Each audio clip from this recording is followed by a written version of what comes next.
नमस्कार साथियों, मेरा नाम है आर.के. सिंह। संस्कृति आईएएस के यूट्यूब चैनल पर आप सभी का स्वागत है।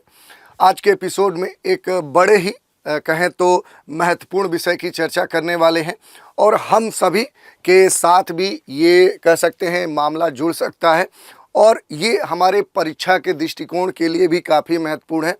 मामला क्या है? तो ये मामला तलाक के संदर्भ में है और इसी संदर्भ में हाल में देखें तो इलाहाबाद हाई कोर्ट, जो अब प्रयागराज हाई कोर्ट कहा जाता है, उसने एक टिप्पणी की है और इसी संदर्भ में आज हम इस मामले की चर्चा करने वाले हैं। इलाहाबाद हाई कोर्ट के द्वारा टिप्पणी क्या की गई है? तो कोर्ट का ये कहना है कि सास ससुर की देखभाल नहीं करना क्रूरता नहीं है। ये स्टेटमेंट दिया गया है इलाहाबाद हाई कोर्ट के द्वारा। तो आज हम इसी की चर्चा करेंगे कि आखिर क्या मामला है जिसके संदर्भ में इलाहाबाद हाई कोर्ट ने ये टिप्पणी की है, और इसी के संदर्भ में हम ये भी देखेंगे कि किस तरह से जो पति पत्नी हैं वो कोर्ट में तलाक की अर्जी किस स्थिति में दे सकते हैं, और उसमें भी हम देखेंगे कि पुरुष की स्थिति क्या है और महिला किस आधार पर तलाक की अर्जी दे सकती है। तो ये सारे बिंदु होंगे, इन पर हम संक्षिप्त रूप से बात करेंगे। चलिए पहले देख लेते हैं कि आखिर ये पूरा मामला क्या है। तो पहले हमने बताया कि इलाहाबाद हाई कोर्ट की एक बेंच है जिसमें दयाल और न्यायमूर्ति इसमें रमेश जी हैं, दोनों की बेंच ने एक टिप्पणी की है कि सास ससुर की सेवा न करना क्रूरता की श्रेणी में नहीं आता है और इसी कारण से ये मामला चर्चा में है। इसमें अगर देखें तो ये जो टिप्पणी आई है ये प्रयागराज हाई कोर्ट के द्वारा आई है और इसमें पहले ही हमने बताया कि इसमें जो अपील करता है उसने ये आधार दिया था कि वो नौकरी करता है और नौकरी करने के कारण वो लगातार अपने घर पर नहीं रह पाता और अपने बुजुर्ग जो माता पिता हैं उनकी देखभाल नहीं करता, और इस संदर्भ में जो उनकी पत्नी है जिनका ये नैतिक दायित्व होता है कि वो अपने सास ससुर की प्रॉपर देखभाल करे, लेकिन वो अपने नैतिक दायित्व को पूरी तरह निभा नहीं रही हैं और इस कारण से इस व्यक्ति ने पहले फैमिली कोर्ट में अपनी अर्जी डाइवोर्स के लिए दी। जब वहाँ से इसे न्याय नहीं मिला तो फिर ये आगे बढ़कर इलाहाबाद हाई कोर्ट में कह सकते हैं कि अर्जी दी कि इसे इसके संदर्भ में न्याय दिया जाए और इसे डाइवोर्स दिया जाए। यही मामला इलाहाबाद हाई कोर्ट में गया और फिर यहाँ से टिप्पणी आई, यहाँ की जो बेंच थी उसमें उसने ये कहा कि सास ससुर की देखभाल नहीं करना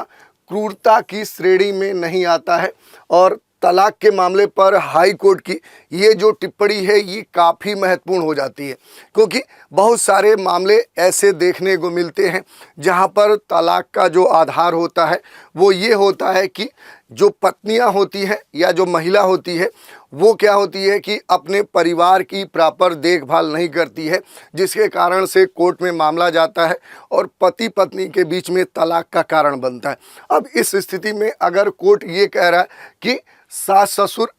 की देखभाल करना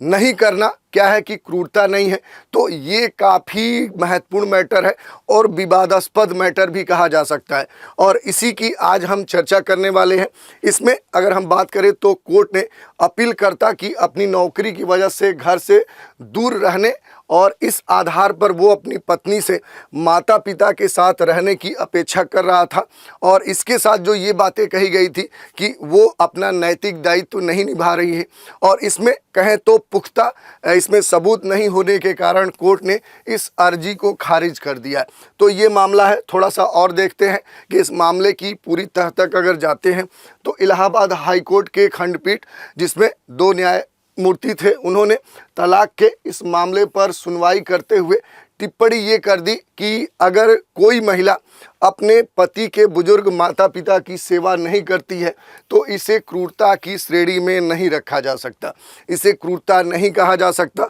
याचिकाकर्ता ने ये दलील दी थी कि वो पुलिस में है और ये मुरादाबाद से संबंधित है और इसी कारण से पुलिस सेवा में रहने के कारण ये समय पर घर पर हमेशा नहीं रह पाते हैं और वो अपने माता पिता की देखभाल नहीं कर पाते हैं, जिसके संदर्भ में इनका ये कहना था कि इनकी पत्नी का जो नैतिक दायित्व है है वो इनके माता पिता की देखभाल करना है, लेकिन इसको ये सही तरीके से इसका निर्वहन नहीं कर पा रही हैं और इस आधार पर ये कोर्ट में अपनी याचिका दायर किए थे, जिसके संदर्भ में ये कहा गया कोर्ट के द्वारा कि ये इस तरह का कोई ठोस मामला नहीं बनता है जिसके आधार पर ये कहा जाए कि ये जो कृत्य है ये क्रूरता श्रेणी में आता है। इसके साथ ही अगर बात करें तो कोर्ट का ये भी कहना था कि घर के हालातों की जो जांच है वो करना कोर्ट का काम नहीं है, ये व्यक्तिगत स्तर पे संभव नहीं है, इसके कई सारे मामले हो सकते हैं। तो ये कोर्ट ने कहा। अब बात कर लें कि बुजुर्ग माता पिता की देखभाल नहीं करना क्रूरता नहीं है, ये हाई कोर्ट ने बोला। इसमें हाई कोर्ट ने ये इस मामले पर सुनवाई करते हुए ये कहा कि इस तरह के जो आरोप हैं वो व्यक्तिपरक हैं, ये अलग अलग व्यक्तियों के द्वारा अलग अलग आधारों पर लगाए जाते हैं और जब पति घर से दूर हो तो उसके माता पिता की देखभाल नहीं करना क्रूरता के अंतर्गत नहीं आता है। और इसमें कोर्ट ने यह भी कहा है कि पति के द्वारा देखभाल के स्तर को कभी भी आवश्यक तौर पर इसको स्थापित नहीं किया गया है, ये बात कोर्ट के द्वारा कही गई है। और पति की ओर से अमानवीय या क्रूर व्यवहार की कोई भी दलील नहीं दी गई थी और इस आधार पर तलाक के लिए जो जरूरी आरोप हो सकते हैं उसे ठोस न मानते हुए कोर्ट ने ये कहा कि इसमें अगर व्यक्ति के द्वारा ये कहा गया होता कि कोई अमानवीय व्यवहार किया जा रहा है, कोई क्रूर व्यवहार किया जा रहा है, तो इस मामले पर कह सकते हैं कि इस पर याचिका के अंतर्गत सुनवाई की जाती और इसी आधार पर इसे कमज़ोर मामला समझते हुए कोर्ट ने इसे खारिज कर दिया है। तो ये पूरा मामला हमने देख लिया। अब इसमें अगर हम बात करें तो पति या पत्नी के जो वृद्ध माता पिता है इनकी देखभाल करने में विफलता, और वह भी तब जब पति अपने घर से दूर रह रहा हो, और कभी भी क्रूरता नहीं मानी जा सकती। यही नहीं, कोर्ट ने यह भी कहा कि प्रत्येक घर में क्या सटीक स्थिति है, क्या उसकी वास्तविक स्थिति है, ये अदालत के लिए विस्तार से जांच करने या उसके संबंध में अभी तक कोई कानून या सिद्धांत निर्धारित करने का काम कोर्ट का नहीं है। इस तरह के जो मामले हैं वो व्यक्तिपरक स्थिति वाले हैं और एक अच्छे विवाह की जो नींव है वो सहिष्णुता, समायोजन और एक दूसरे के सम्मान करने पर निर्भर करता है। इस प्रकार का कोर्ट का ये कहना था और इसी आधार पर क्या है कि कोर्ट ने इस मामले को खारिज किया। अब इससे जुड़े हुए अगर हम कुछ मामले की बात करें कि अगर ऐसे जो विवाह में क्रूरता वाले जो मामले हैं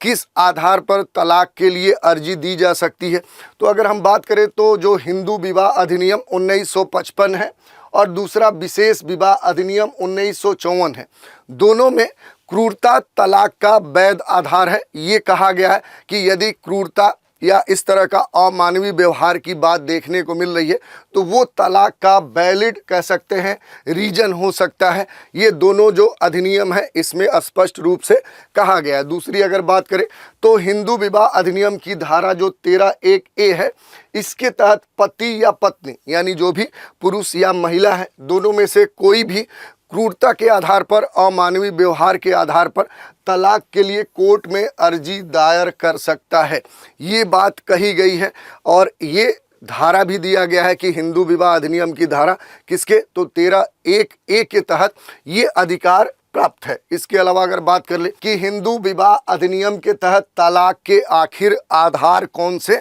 माने गए हैं, तो इसमें ये कहा गया है कि जो हिंदू विवाह अधिनियम 1955 है इसकी धारा 13 तलाक और उसके आधार से संबंधित है। इसमें अगर बात करें तो आपसी सहमति से जो तलाक है, जिसमें 1976 के संशोधन अधिनियम के द्वारा इसे शामिल किया गया है। इसमें ये कहा गया है कि पति पत्नी 1 वर्ष या उससे अधिक अवधि के साथ साथ न रह रहे हों और पारस्परिक रूप से वैवाहिक रिश्ते को समाप्त करने के लिए सहमत हों। दोनों तरफ से ये बातें कही गई हैं कि दोनों इसमें पति पत्नी क्या हो कि वो सहमत हों वो तलाक के लिए। दूसरी बात कही गई है कि इसमें व्यभिचार भी एक वैलिड आधार माना गया है, क्रूरता जो है उसे भी या अमानवीय जो व्यवहार है उसे भी तलाक का एक वैलिड कारण माना गया है। इसके अलावा जो परित्याग है, जिसमें ये कहा गया कि पति या पत्नी में से किसी एक के द्वारा बिना किसी उचित औचित्य के और उसकी सहमति के बिना दूसरे का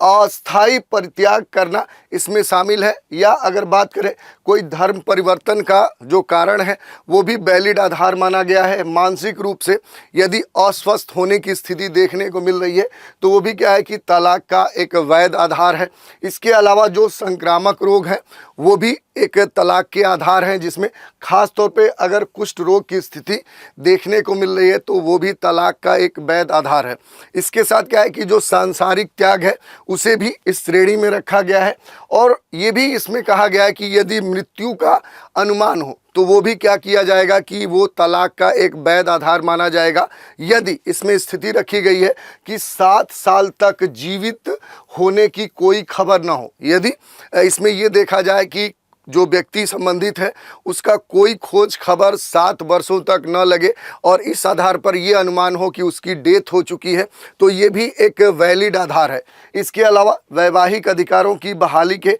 आदेश का पालन करने में जो विफलता है वो भी एक आधार है, और यदि वैवाहिक अधिकारों की बहाली के लिए अदालत के द्वारा पारित आदेश पति पत्नी 1 वर्ष के भीतर पालन करने में विफल रहे तो वो भी क्या हो जाएगा कि वो भी इसमें तलाक का एक वैलिड आधार हो जाएगा। तो ये बातें कही गई हैं। अब इसमें अगर हम बात कर लें कि केवल पत्नी के लिए उपलब्ध तलाक के कौन से आधार हैं, तो इसमें जो बातें कही गई हैं वो हिंदू विवाह अधिनियम की धारा 13(2) में इसका वर्णन किया गया है, जिसमें ये कहा गया है कि पति द्वारा यदि दूसरा विवाह कर लिया जा रहा है तो वो भी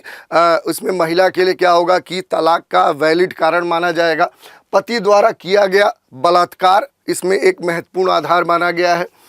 तीसरी बात कही गई है कि भरण पोषण की डिक्री पारित होने के बाद 1 वर्ष या उससे अधिक समय तक पति पत्नी के बीच कोई सहवास नहीं होता है तो वो भी क्या होगा कि महिला के लिए एक वैलिड कारण होगा इसमें तलाक के लिए। इसके अलावा यदि विवाह 15 वर्ष की आयु प्राप्त करने से पहले हुआ हो तो पत्नी विवाह से इनकार कर सकती है। तो ये बातें कही गई है कि यदि पत्नी के पास जो तलाक है उसके वैध होने के पीछे जो आर्गूमेंट हैं, जो तर्क हैं, अगर ये होते हैं तो वो क्या है कि वो तलाक लेने के लिए उसके पास वैध कारण है, वैध तर्क है। ये बातें कही गई है हिंदू विवाह अधिनियम के 13(2) में। तो इस तरह से हमने देख लिया कि आखिर किस संदर्भ में इलाहाबाद हाई कोर्ट ने ये कहा है कि सास ससुर की सेवा नहीं करना क्रूरता नहीं है, ये टिप्पणी क्यों की गई है, और इसके संदर्भ में अगर हम बात करें कि कौन से आधार हैं जिसके आधार पर